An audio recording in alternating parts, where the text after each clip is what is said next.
Hello friends, வணக்கம். நான் உங்கள் பூவா. இது உங்கள் பூவாஸ் கர்பி யுவர் சேனல் தமிழ். இன்றைக்கி நம்ம சேனலில் மாருதி ஜென் டீசல் காரில் என்ஜின் ஆயில் எப்படி சேஞ்ச் பண்ணுறதும் அதுக்கு தேவையான டூல்ஸ் அண்ட் எக்யூப்மெண்ட்ஸ் என்னென்ன அப்படிங்கிறதையும் பார்க்கலாம். அது மட்டும் இல்லாமல் இது வரைக்கும் நம்ம சேனலில் மாருதி ஜென் டீசல் காருக்காக போஸ்ட் பண்ண வீடியோஸோட லிங்க்ஸும் டிஸ்கிரிப்ஷனில் ஆட் பண்ணியிருக்கேன். இது வரைக்கும் பார்க்காதவங்க பார்த்து தெரிஞ்சுக்கோங்க. இது மட்டும் இல்லாமல் அதில் ஏதாவது சந்தேகங்கள் இருந்தால் நீங்கள் தாராளமாக கமெண்ட் செக்ஷனில் கமெண்ட் பண்ணி கேட்கலாம். அதுக்கு நான் உங்களுக்கு ஆன்சர் பண்ணுறேன். ஓகே ஃப்ரெண்ட்ஸ், வாங்க கண்டென்ட்டாக பார்க்கலாம்.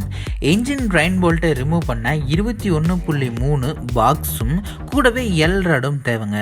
ட்ரைன் போல்ட்டோட ஹெட்டு ரொம்பவே கம்மியாக இருக்கிறதுனால double end or ring spanner போட்டு கழட்டும் போது ஸ்லிப்பாக இருக்குண்டான சான்சஸ் நிறையாவே இருக்குது. ஸோ போல்ட்டு ஸ்லிப் ஆயிடுச்சு அப்படின்னா அதை கழட்டுறது ரொம்பவே கஷ்டமாக இருக்கும். அதனால் நான் பாக்ஸ் ஸ்பேனர் யூஸ் பண்ணுறேன். நீங்களும் பாக்ஸ் ஸ்பேனர் யூஸ் பண்ணும்போது இன்னுமே ஈஸியாக இருக்குங்க.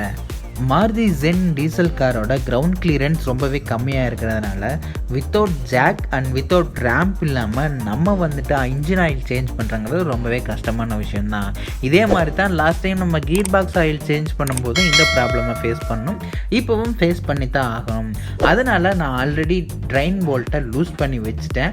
இப்போ ஜஸ்ட் உங்களுக்கு வீடியோவில் காட்டணும் அப்படிங்கிறதுக்காக நான் காட்டுறேன். இதை விட டைட் பண்ணும்போது இன்னுமே கொஞ்சம் நல்லா காட்டுறேங்க. ட்ரைன் போல்ட்டை ரிமூவ் பண்ணுறதுக்கு முன்னாடி இந்த மாதிரி ஒரு ட்ரேவை ரெடி பண்ணி வச்சுக்கணும்.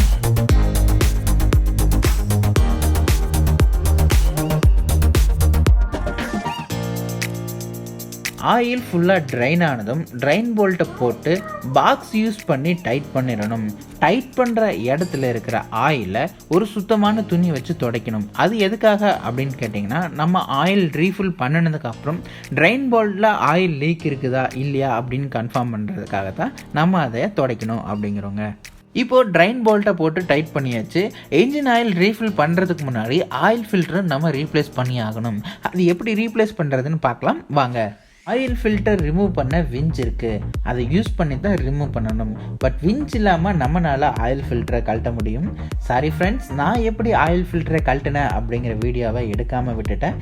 இருந்தாலும் நான் எப்படி ரிமூவ் பண்ணினேன் அப்படிங்கிற வீடியோ ஒரு டெமோ காட்டணும் அப்படிங்கிறதுனால நான் உங்களுக்கு யூடியூப்லேருந்து ஒரு வீடியோவை ஆட்டை போட்டு வச்சுருக்கேன். வாங்க பார்க்கலாம். டூல்ஸ் எதுவும் இல்லாமல் எப்படிங்க ஆயில் ஃபில்டரை கழட்ட முடியும் அப்படின்னு கேட்டிங்கன்னா, நான் இப்போ வீடியோவில் காட்டுற மாதிரி ஆயில் ஃபில்டரை நல்லா ஹோல்ட் பண்ணி லூஸ் பண்ணால் லூஸ் ஆகும். அப்படியும் கழட்ட முடியலையா, அடுத்ததான் நம்ம ஆப்ஷன் வஜ்ராயுதம். வேற ஒன்றும் இல்லைங்க, நம்ம சுற்றிலும் ஸ்க்ரூ டிரைவர் இருந்தாங்க. ஆயில் ஃபில்டரோட எண்டு போர்ஷனில் ஸ்க்ரூ டிரைவரை ஃபுல்லாக ஃபில்டருக்குள்ளே இன்சர்ட் பண்ணி ஸ்க்ரூ டிரைவரை ஆன்டி கிளாக் வைஸில் திருப்பும் போது ஆயில் ஃபில்டர் ஆட்டோமேட்டிக்காக லூஸ் ஆயிருங்க. ரொம்ப நன்றி தோழா.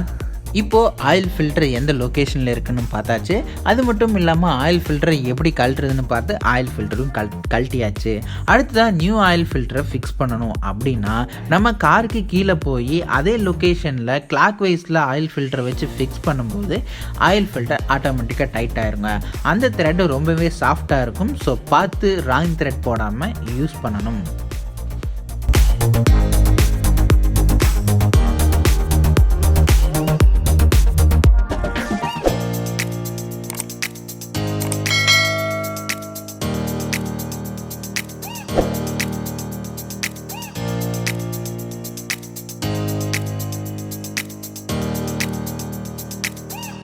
கரெக்டாக ஃபிக்ஸ் பண்ணிவிட்டு நல்லா டைட் பண்ணுறதுக்காக ஒரு ட்ரை கிளாத் வச்சு நல்லா கையால் ஹோல்ட் பண்ணி டைட் பண்ணாலே போதுமானதுங்க.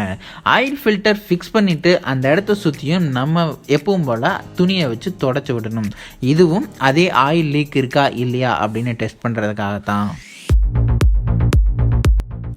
ட்ரைன் போல்ட் ஃபிக்ஸ் பண்ணிட்டோமா டைட் பண்ணிட்டோமா அப்படின்னு கன்ஃபார்ம் பண்ணிவிட்டு ஆயில் ரீஃபில் பண்ணணும்.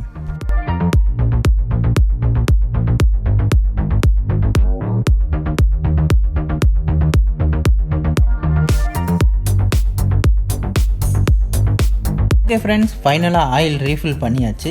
இப்போது அந்த இடத்த ஆயில் கேப் போட்டு நல்லா டைட் பண்ணிக்கணும். ஹேண்ட் டைட் பண்ணால் பத்தாது, கட்டிங் பிளேட் வச்சு டைட் பண்ணும்போது இன்னும் நல்லாவே டைட் ஆகும். இதுக்கு என்ன காரணம் அப்படின்னு கேட்டிங்கன்னா, ரெயின் வாட்டரோ இல்லை வாஷ் பண்ணும்போது வாட்டரோ உள்ளே போகாமல் இருக்கும். ஸோ நல்லா டைட் பண்ணிக்கணும். மாருதி ஜென் டீசல் காருக்கு 4.75 லிட்டர் என்ஜின் ஆயில் ரீஃபில் பண்ணணும்.